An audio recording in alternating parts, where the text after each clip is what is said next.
It's Dave here from the Digital Todays podcast, and this is episode 312 of the Digital Todays podcast. I will be alone today. It's not often I go alone, but today I'm going to be alone. It's an afternoon show, so I couldn't really find somebody to jump on with me, and it's going to be a shorter show. And I'll go over all that stuff in a few minutes. Anyway, ways to get a hold of us. Digitaltodice.com is the website, digitaltodice.com. 978-751-DICE is the text line. Digitaltodice@yahoo.com is the email. And over on Facebook, facebook.com/groups/digitaltodice. Here in episode 312, I do have a topic, and that topic will be cherry picking. And it's kind of an offshoot of homebrews, if you will. And it came to me today when I was just kind of chilling out as I've been doing, and I'll get to all that.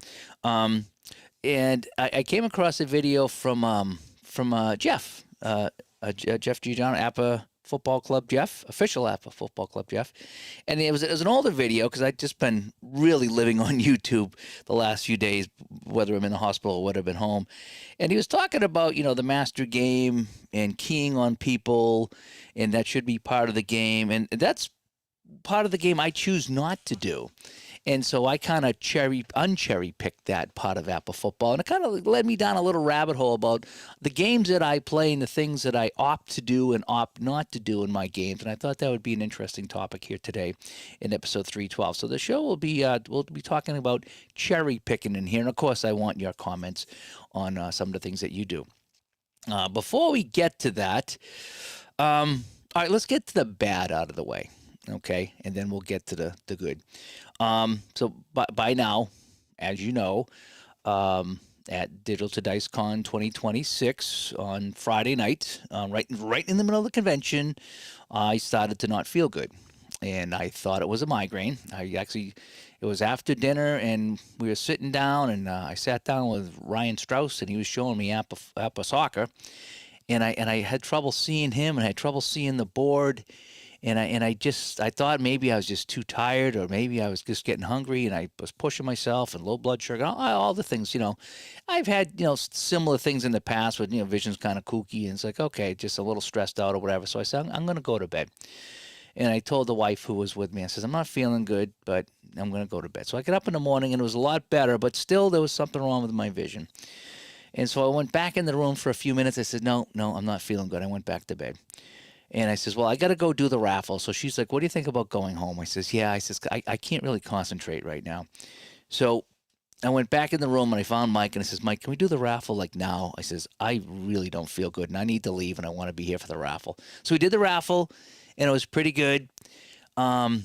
And every time I bent over to pick up the dice, I got a wicked headache because we were rolling dice, as you saw in some of the videos, to get a winner. And luckily, I didn't know who it was, but someone come over and said, let me get the dice for you. So I didn't have to bend over anymore, which saved me. And so the raffle got done. I said a couple goodbyes, and we headed home about noontime on Saturday. So I missed the whole Saturday. I feel bad because I purposely didn't stop at some tables because I wanted the people going there to get first crack at all these games. And I was going to sit down and, sit down with Strat and sit down with ST and sit down with Ryan with his new soccer game and Paul Fay. And I wanted to check out Mike Ignatowski's Purple Wolf software and Ian Brook. 2 years in a row, I haven't sat down with Ian Brook. And some people brought out 4th Street Hockey, and there's probably some others I'm missing here on that list. Dave Little had the wrestling, so I wanted to go over that. So I had all these stops I wanted to make along the way on Saturday, and I didn't get to any of them. And I felt really weird leaving my own convention. But by that time, it's off and running, and people were doing their things and having a good time. So, if I ducked out, it wasn't like anything was going to be missing, except for chatting with me. So I got home that night, went to bed, and get up in the morning, says, if I'm still this way in the morning, I'm going to go to the hospital. So we did. We went to the hospital in the morning, and they ran some tests, and they confirmed that I had a stroke on Friday night. Lovely. Luckily, it was minor, and the only damage done was to my vision. Some of my vision is distorted and probably will be for the rest of my life. That being said, it's workable. I can still do everything. It's just really annoying when I'm especially trying to like read email on a computer or look at my phone because I just got this thing in the way. Outside is pretty good. Like if I'm walking around, if I'm outside and doing things, it's because it's so vast, that little sliver is not really bothering me, you know. Um, I haven't driven yet, but I imagine they said I could drive because everything else was fine. So I can see that driving should be fine as well. Don't My lawn is fine, by the way. I know some people are worried about me cutting the grass. I have a tractor I ride on. It's no big deal. And I was going to go out today. It just was so hot that I didn't. But I will just get on the tractor and putz around. And if I get tired, I come off. I went for a walk this morning and come back, and I took out the little hand mower and I did a couple of the areas that I can't get with a big tractor, and that was all I did. I said, okay, I'm tired, and then I went and I lay down. I get tired faster, like I did when I had my concussion, like brain wise, I get tired, and so I do what I do, what I could do, and then I lay down. The other night I played a couple of games. I played a game of APA baseball. It tired me out, and I laid down. I got up and I played a game of fast drive football, and I'm giving away everything I've been playing. And when I get done, I know I'm done, and I just kind of rest. So it's only been, like I say, it's been only a handful of days I've been dealing with this, but just the distortion in the vision tires me out because I'm constantly looking at it. It's just kind of, it just wears you out. So that's where the fatigue comes in. It's like an eye fatigue. So that's the bad. Um, I'm trying to. I've accepted it now. I didn't accept it for a couple of days. But now that it's here to stay, I have to deal with it. But it's like everything else. So many people reached out. Let me talk about the community for a second. I'm pretty blown away by everybody that reached out. When I was in the hospital, I didn't say much because I didn't know what was going on. I didn't want to put out anything that was wrong. But I did talk to a couple people. I did talk to Barbara, and she posted on Facebook that I was in the hospital.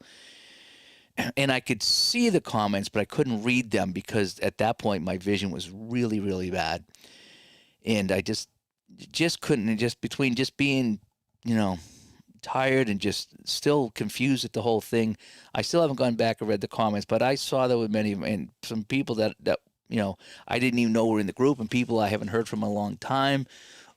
People had texted me, people had sent me Facebook messages and other ways of contacting me. I was pretty blown away by the response. We got a good community here, and they rally around people, but it's different when they rally around you. It's so different. We've all done things for other people, and we feel good about it. But when they do it for you, it's such a different feeling. It's just it's weird that people would do that. But but like I say, my close friends keep saying, Dave, we got a good community here, so this is what we do, and you're exactly right. So I want to say thank you to that. And some people had some really encouraging stories too about recovering from stuff like this. And so, even though the doctor said, you'll never get back to your regular vision, which was very depressing and kept me in bed for a couple of days, he said that you will adapt and the body will work around it. And I already noticed that a little bit. When I did go out today to cut the grass with the hand mower for 20 minutes, it was not even noticeable. The blurring part of the green grass, it just kind of washed away. So I cut the grass without a problem. I'm sorry about that. I picked up a cough in the hospital. I can't get rid of it. And so sometimes it's not even noticeable. Other times, like here, when I'm looking at the computer and I'm trying to read stuff, it just blocks it all out, and I really have to maneuver my head to read stuff, and it's a pain in the neck. But as I was playing fast drive football last night, by the end of the game, I was getting through the game, and it really wasn't. It was very very, very small. The amount of problems I was having was very small. So I think over time, I think I will be able to work around this. So there is some hope. So that's the bad. I had to leave my own convention. It was kind of embarrassing. But what can I do? And now I have to pick up the pieces and move on. And thanks to an encouragement from everybody in the community, it's pushing me to go forward. It really is, because I didn't know what I was going to do. I was down and out, thinking that my life was over, and I couldn't work again, and I couldn't play games again. And you guys have been encouraging me, so I did a couple of games last night, and again I did one and then rested, and then another and then rested, and so there's hope there that I can do that, and I'm hoping to stream a game shortly too, maybe like a fast drive football, something simple, not too long, just because I want to get back on the horse, and the more I do get back on the horse, the more I can work with this issue, if you will, and find ways around it to make it work. Is kind of where I am right now. It's still so funky. It's hard to describe. It's just like a big distortion that's just kind of shimmering in my in my view. It's really, and sometimes if I just ignore it, it goes away. But anyway, so that's the bad. Yep, that's the bad. And I appreciate everybody that reached out to me. And again, it was so humbling, and still the comments are coming in on some of the YouTube video I did the other day when I got home, just to kind of update everybody. So thank you so much. Now that being said, what do you say we get to? Oh, before I get to what we're playing, which I already told you, but I'll tell you anyway. I'll tell it again. We will be having the wrap-up show for the convention. That Friday was unbelievable. Thursday was unbelievable. Even Wednesday was fun. It's just the Thursday we kind of spilled into the convention center a little early, but we almost started like Thursday night. Friday we had the big day. I did have the streaming going most of the day. It was a fun day, talking to people, playing games with people. I don't know if I played any sports games. Well, I did play the VSU golf. Okay, some people wanted to see that, so I had that. All the sports games I packed never come out of the package, I don't think. Except the one hockey game I tried to show Joe cards, but at that point that's after I had the stroke, and he's like, yeah, Dave, you're not doing well, go home. So I was like, okay. So we'll have to pick that up at another point there. It was Laurie Boschman's hockey game. It was kind of a weird game, not a very fun game, but we were trying to figure it out, but that was not the time to do that. I was playing a lot of those parlor type of games like Fuse, the bomb defusing game. At the convention with some people, and people really liked that. We were playing Dice Conquest with a few people. That's the game where somebody rolls the dice and everybody has a turn, and you're trying to slay the creatures on the table, and you're trying to use your abilities and use the dice to slay them in a certain order, and it's quite the thinking man's game. And there was quite a few people there. Jerome was really good at it. Mike Silva was really good at it. Gary Maurer was really good at it. I'm trying to think who else played. I think Andrew played with us. Everybody was jumping in. Steve Tower, and it was a non-sports game, but it's so captivating to play because you're all working together. It's like, what's your ability? What's your ability? So some of the non-sports games were a big hit early on, as they were last year at the convention. But I didn't get to any of the other sports games. It was mostly those type of games. But Friday was fantastic. Everybody's coming up to me and Mike saying how much fun it was, and the new people that were there were having a blast. Josh from Vancouver was in. He was like a kid in a candy store having a good time. Bob Casari was in. It was always fun to see him. I met him in Canton a couple years ago at the Ohio convention, and I'm going to be missing a whole bunch of names. I don't mean to. I'm just kind of off the top of my head some of the people that I remember talking to, and it was just a fun time seeing the first timers there and seeing the repeat customers too. Not customers, but you know what I mean. The people that were there last year having a good time. Phil was like, "Oh man, this is better than last year," and I don't know what it was. Last year couldn't have gone any better. And I talked to Mike Canistrar. He was in the car wash the other day, and I called him on the phone. He was checking up on me, and he's just like, Dave, I don't know what it was. Last year went off without a hitch. This year was better, and we couldn't have done anything different last year to make it better, but for some reason this year was just better, and we don't know why. I had no idea why this year was just better. Maybe because we had half people returning, so we kind of knew the drill, and the other people just kind of so we weren't all kind of just scattered everywhere. We had a set plan, but it was a good time. The raffle was fun. We brought these monster dice. I think they were like 8-inch dice. And I think they were about 8 inches tall, or 8 inches square, if you will. And Mike pulled out 2 names for the winners, and they would roll off. They had a roll off, and to see who would win the prize. And that was kind of fun, rolling the big dice. That gave us a little bit of more dice rolling to do. So that was fun. That'll come back next year, I'm pretty sure. So Friday was a fun day. Saturday morning was the raffle. And then I left after that. But I heard that Saturday went just as well.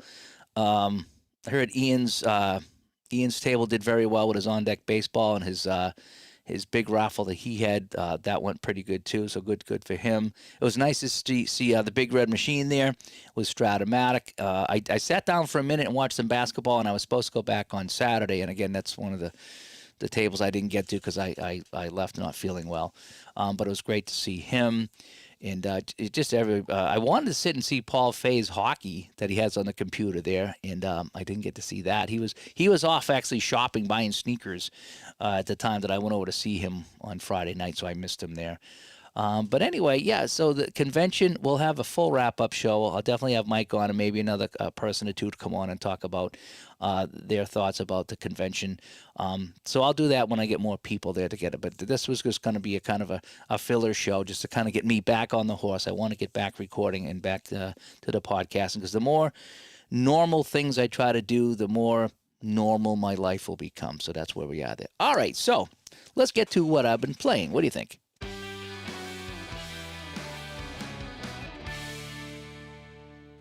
Alrighty, I did kind of give it away already. I sat down last night, which would have been Tuesday night, because there's only so much laying in bed I can do. I still can't watch TV. Okay, it's just the TV still gets some distortion on there, so I really can't watch it. If I look at it long enough, the distortion slides off to the side a little bit, but it's annoying enough that I just don't want to watch TV right now. So I just been laying in bed listening to YouTube, and then I came down here and I played a game of APA baseball for the 84 co-op project, which, boy, I tell you, the more I think about these co-op projects, I really love these things. And Andy Sexton was there at the event too. I didn't get to talk to him too much, but I think I did thank him for everything he did because that pushes me to play. These co-op projects pushes me to play. So, like, I come down here, what I'm going to play, usually I just pick a random game. Well, now I can pick a game in the co-op project and contribute to something. As much as I like my one-offs and just kind of my throwaway games, it is fun to kind of contribute to something. So I just found an open game and picked a game. I think it was Texas and the White Sox. And I guess they were two bad teams, so perfect for me. And I just played some APA Basic, and it took forever because, I can't really see the cards as, clear as I used to. So I'm angling the cards and bobbing and weaving my head to get it to come out and having trouble reading the book, but I got through the game and I had fun, and I just kept telling myself there's no hurry, take as long as you want, and just until you get going again. So I played some APA Basic there for the co-op project. It was fun, had a bunch of home runs, a lot of 66s in that game. It was a fun time. And then I did that, and that kind of took everything out of me. And then so after I lay down for a couple hours, I think I get up about 9 o'clock, and I was like, I'm just not sleepy right now. I rested my eyes. That's all I wanted to do. I come downstairs, and I pulled out Fast Drive Football, which was what I played Thursday morning because we got there Wednesday night at the conference. So Thursday morning, I get up, and it was me and Jerome in the conference room by ourselves. And he was playing season ticket baseball, and I pulled out the Fast Drive Football, and I says, well, I brought my 79 season, so I'll continue that product. So I played a couple of games of that. So that's what I pulled out last night. And I says, I'll continue my 79 product with Fast Drive Football. And for some reason, the way the cards were laid out and how I had it on my table, I was able to play that pretty good. Again, it wasn't, what it was, but the way I maneuvered the cards, I was able to play Fast Drive Football last night, and so I was pretty happy with that. And I think that's the game I might stream later on today or tomorrow, because I want to get back to doing that. I don't want to stop. And so I played some Fast Drive Football, and I was pretty proud of myself that I got a couple of games in last night, and that was a big deal for me because I didn't want to not do this, but again, that can only do so much. So that's what I've been playing, a little bit of APA Basic and some Fast Drive Football. And I've been so dying to play something big like APA Football or even Strat Football because I was gifted a set, and I'll unbox that when I'm feeling a little bit better and show you what I got. And I do want to order a new copy of Strat Football from the website and play some of that. So I've been listening to a lot of Sportsman Z on YouTube Play, so I've been trying to trying to learn how to play it off of YouTube. So when I do have an old copy of it that I got off of Facebook many years ago, but I think I want to get the newer version because I think it's supposed to be a little bit better for like the solo play. So I will so I'll be doing some of that at some point there. But I think it's just starting off with some familiar stuff before I get into too much. I think if I did the Apple football, which I'd love to do, even if it took me like all day, because of my vision, I think I'd still try. But I just don't know having that many cards on the table. If that would be a little overwhelming right now, because with Apple baseball, it's just the two cards. Um, but anyway, so that's what I've been playing. Those couple of things right there. Um, so I think that's about it. The wrap up show is coming up. And going back to the convention, I'm hoping that you guys got to play some new games. That's the idea behind the convention, is to sit down, try out some new games. I saw a lot of people playing season ticket baseball that hadn't played it before, so it was good to see that. Again, the non-sports games that I was playing was new to some people, so that was kind of fun to see. I saw a lot of people sitting at the strat table that hadn't done some of the strat games like basketball and hockey and football before, so that was nice to see. And so on deck baseball, it's another one. A couple of people come up to me. I think it was Bob Casari. He's just like, I never seen this on deck baseball, but I just played it, and I just bought it. That's what these conventions are for, to find new games. So I'm kind of hoping you guys got to check out some new things and new games, and that's what it's there for, to play some new games and try some new games. So I'm kind of hoping that your convention experience was good. And if there's any suggestions for next year, please let Mike or myself know so we can make some accommodations for you next year. But anyway, all right, so let's get down to the topic of the show, shall we?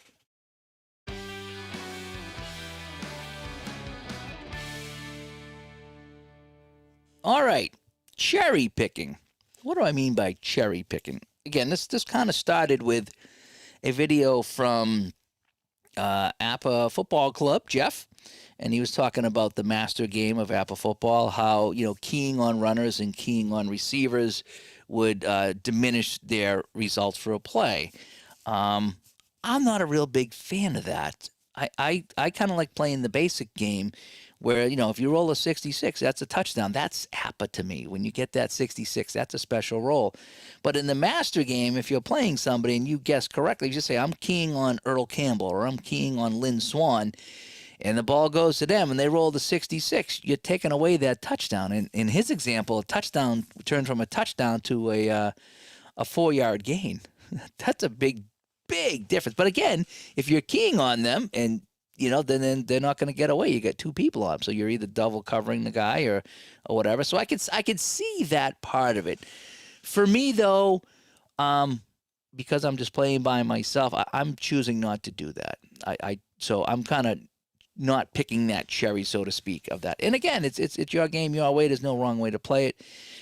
So as far as cherry picking goes, that kind of spawned this little rabbit hole in this whole discussion here. And that got me thinking about a lot of games that I play. And it's not so much homebrewing. Homebrewing is when you kind of change things to your liking, so to speak. Okay, I don't like how I do this, so if I just modify this, I like that a little bit better. Okay. For example, with shootout hockey, you're supposed to flip once for the empty net roll. The empty net is the most exciting part of hockey. When I play shootout hockey, if I'm using the fast action cards, I flip twice. And I know but for me, that's the excitement. So again, it's 30 seconds and then 30 seconds. And that's the exciting part for me. So that would be a homebrew. Cherry picking, again, I switch it over to season ticket baseball, where you have the basic mode.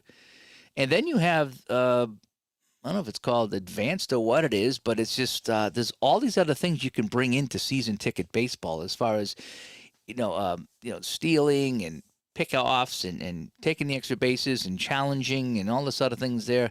So season ticket baseball is one of these things where you can really dive into. So instead of just the one-page rule book, for the basic, you can dive into those other 15 or 20 pages and find some things that you like. And that's what I was doing for a while.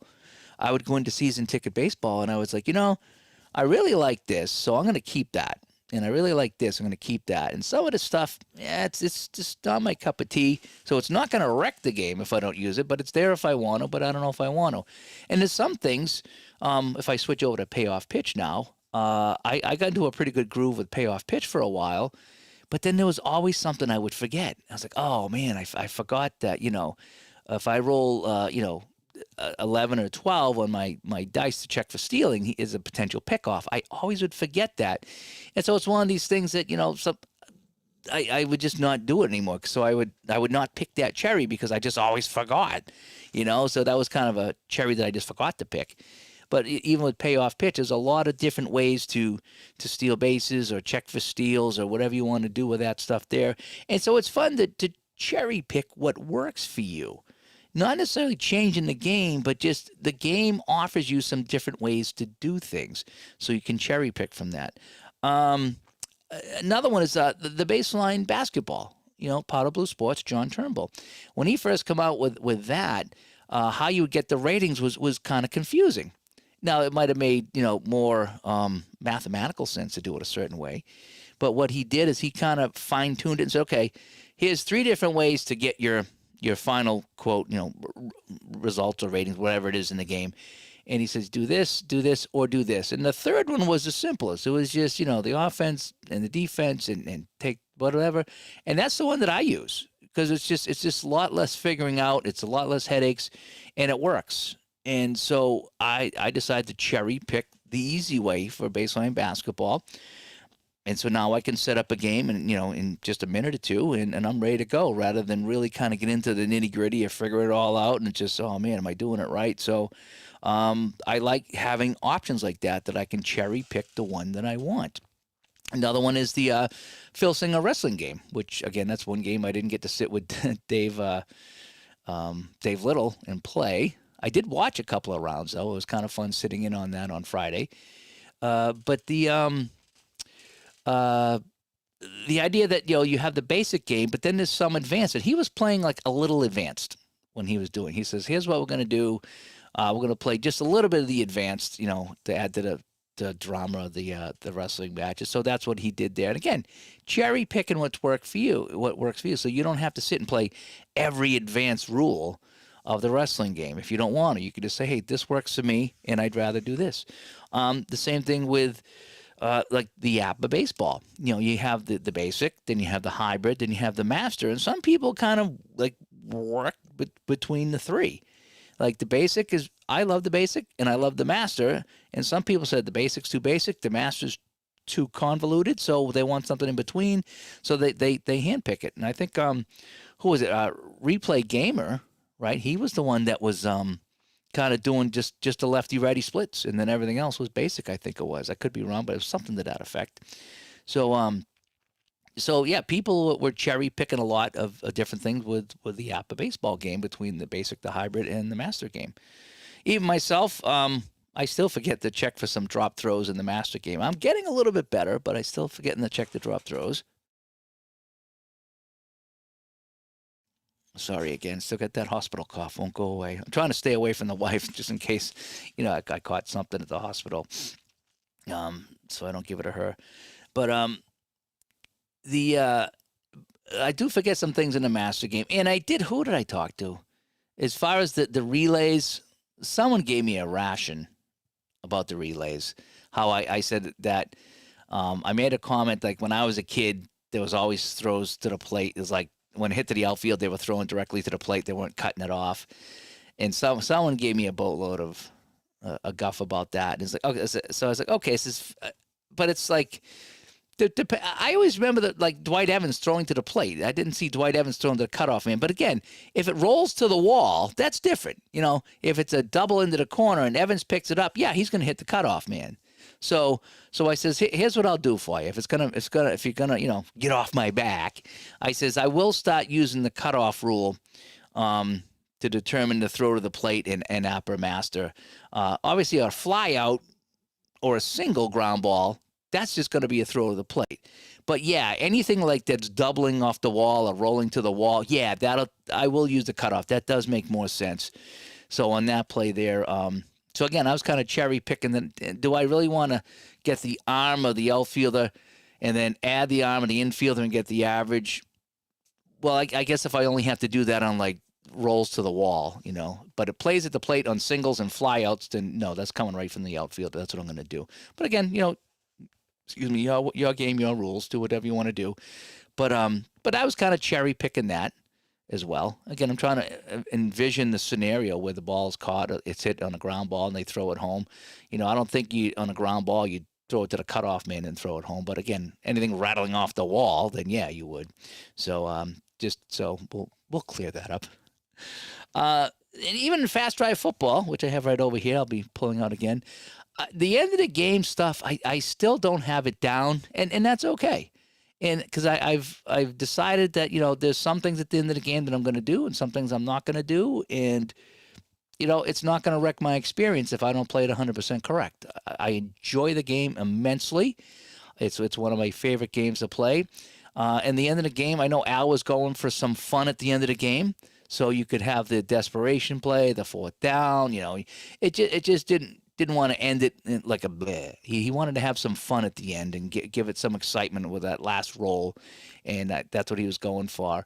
But there's so many different scenarios that can happen with how many cards are left and who's got the ball, they're efficient, and he just couldn't quite cover them all. Maybe he finally did.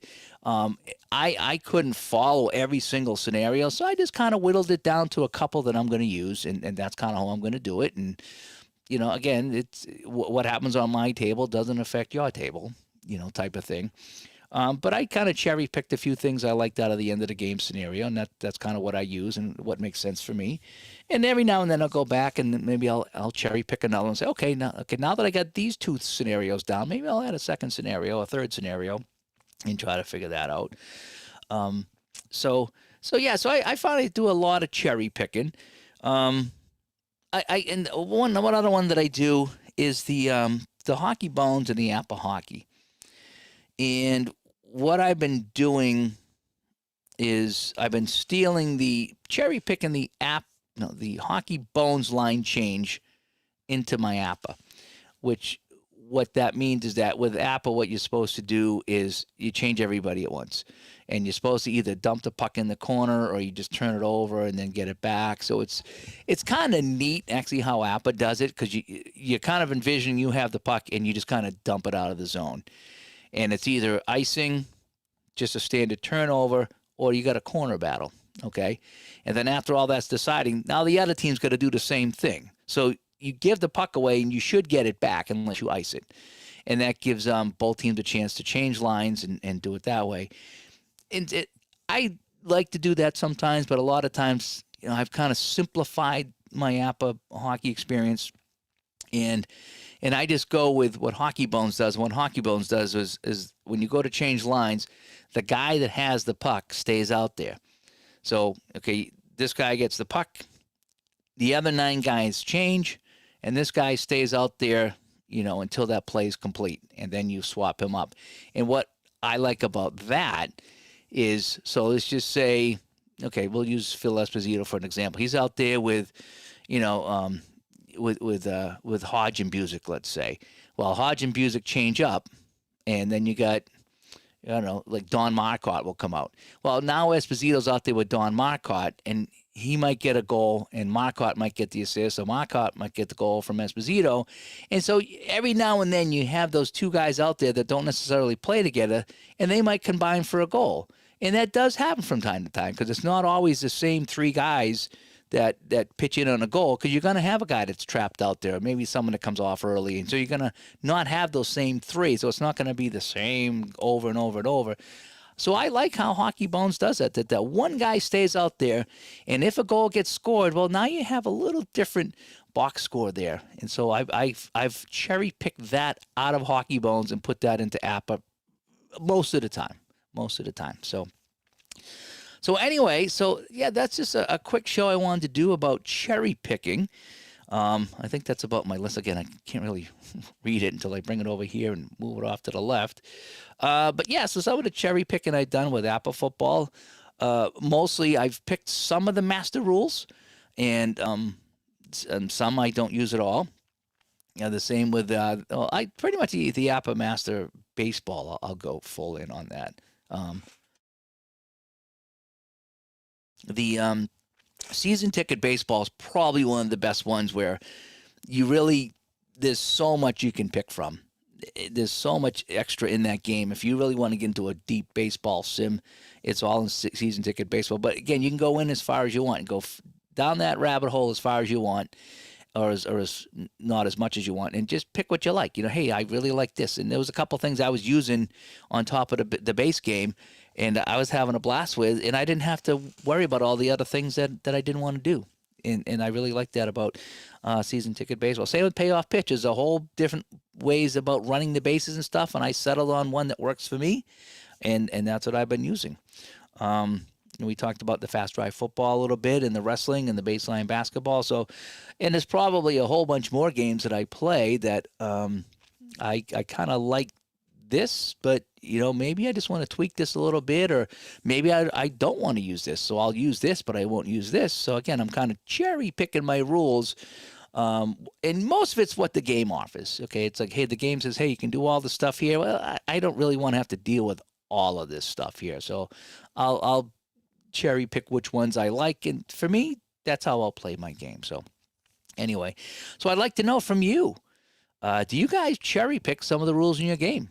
Especially if you're going from like a basic to a master, or a basic to advanced type of situation, or do you go all in? Just say, if I'm playing advanced, I'm all in, or if a super advanced or super master or super kung fu, whatever it is, I'm gonna go all in with everything because that's how I want to play it. Or are you okay with cherry picking certain things to make your game work for you? So let me know. Anyway, let's get to our 3 stars of the week, shall we? Alrighty, so here in episode 312, this is gonna sound a little cheesy, but this is really the only way I could do this. There's gonna be 1 star of the week, and it's everybody that reached out to me, and I'm not gonna cry. I want to, because this is tough. It was truly humbling, the response that I got, and I still haven't gone through all the messages yet, either on my phone, because having a hard time reading my phone right now. I'm getting a little better, and I'm adapting, but there's still messages on my phone. There's still messages on Facebook. There's so many comments to the posts that have been put up there. And you guys are number 1 star, and you guys are the reason that I'm doing the show right now, because I was just gonna probably just bury myself for a few weeks. But everyone's saying, keep it going, and just, take the time you need. If you need to, we'll be here, and just the support, again, from people I talk to every day to people I've never talked to. It's just, you guys are just amazing. You really are. And again, we're in year 7. I don't know if it's 7 or 8 now for Digital to Dice. All its different iterations of Digital to Dice. We're still going. We've had our 2nd convention, and while I was still there before I had the stroke on Friday night, people are already talking about next year. I mean, it's pretty incredible. And so yeah, so my job is to get myself better so I can get back there next year and do that, and to keep the show going another year.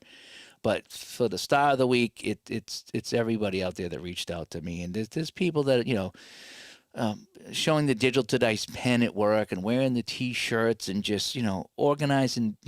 One guy wanted to organize a prayer one night. It's just humbling seeing that many people reach out, and so thank you so much. And here's a big applause for everybody there. It's yeah, I'm just speechless. So I want to say thank you so much for all that. Anyway, wrapping up episode 312, talk a little bit about cherry picking. Ways to get a hold of us, digitaltodice.com is the website. 978-751-DICE is the text line. digitaltodice@yahoo.com is the email. Over on Facebook, facebook.com/groups/digitaltodice. And if you'd like to support the show on Patreon, patreon.com/digitaltodice. And I want to say thank you to the people who stuck with me on Patreon, and obviously the people who subscribe to me on YouTube and support me on YouTube. Thank you so much for sticking through all this with me here. So I am Dave, and probably the next time I come to you, we're gonna hopefully have that recap show. I got to see if I can nail down Mike and maybe one other person, and we'll just talk about the good time that was Digital to Dice Convention 2026. I am Dave, and we'll talk to you all later. Bye bye.